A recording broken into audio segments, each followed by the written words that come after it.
Nerede abilerin Orhon Nehri, Yenisey Irmağı ve biz acaba ne zaman Göktürklerin, Hunların ve Uygurların imparatorluklar kurduğu coğrafyaya geleceğiz diyor ve sizleri Orhon Nehri'nin doğduğu bu muhteşem yerden Ötüken'e, Orhon Vadisi'ne, Göktürk ve Uygur devletlerine başkentlik yapmış coğrafyaya davet ediyoruz. Türk coğrafyasına davet ediyoruz.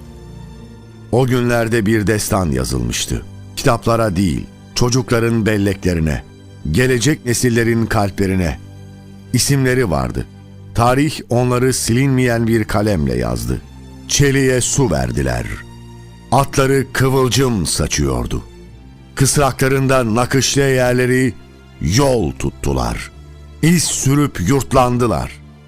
Başta Oğuz Kağan'dı adları. Güneşi sırtlanıp yürüdüler. Birlik oldular. Dirlik oldular. Bilge Kağan asırlar önce bizlere sesleniyordu. Üstünüzden gök çökmedikçe, alttan yer delinmedikçe sizin töreninizi, geleneğinizi kim bozar? Ama birlik beraberliğinizi sürdürürseniz diyordu ve bizi asırlar öncesinden Orhon Vadisi'nden Göktürk kitabeleriyle birlik ve beraberlik olmaya davet ediyordu. Ve bu kitabeler bize çok şey söylüyor. İşte ben o kitabeyi tutabiliyorum ve birlik beraberlikten bahsediyor. Sakın Çin tarafına gitmeyin diyor. Çin ipekleriyle, hanımlarıyla sizi kandırabilir, sizi yok edebilir. Hakikaten öyle olmuş değerli seyircilerimiz. Çin'e de gitmişiz. Çünkü Çin Seddi buraya çok yakın. Çin'e yüz binlerce, milyonlarca Türk gitmiş. Ama bugün hiçbirisi kültürlerini, medeniyetlerini muhafaza edememişler. Ancak batıya doğru gelenler, Anadolu'ya, Kıpçak diyarına, Kafkaslara, Balkanlara gelenler kimliklerini muhafaza etmişler. Ve kimlikleri, kültürleri muhafaza etmek gerekiyor. Anlatılıp söylenecek çok şey var. Sizleri Orhon abidelerin önünden hazırladığımız belgesel görüntülerle Orhon Vadisi'ne, Göktürk ve Hun İmparatorluğu'nun kurulduğu Karakum şehri Moğolistan'a götürüyoruz. Ve Orhon Vadisi'nden seslendi Bilge Kağan.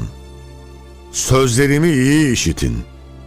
Önce siz kardeşlerim, oğullarım, birleşik boyum. Beylerde gün doğusuna, güneyde gün ortasına, geride gün batısına, kuzeyde gece ortasına kadar halkım. Türk milleti için gece uyumadım, gündüz oturmadım. Kardeşim Kültigin'le ölesiye çalıştım, çabaladım. Ak halkı ateş ve su gibi birbirine düşman etmedim. Çıplak halkı giyimli kıldım. Fakir halkı zengin kıldım. Türk milletini düşmansız kıldım. Ey Türk milleti işit! Üstteki mavi gök çökmedikçe, alttaki yağız yer delinmedikçe, senin devletini ve yasalarını kim bozabilir? Türk adını ilk kez devletin resmi adı olarak benimseyen Göktürkler tarih sahnesine çıktı. 200 yıldan fazla bir süre egemenliklerini sürdürdüler.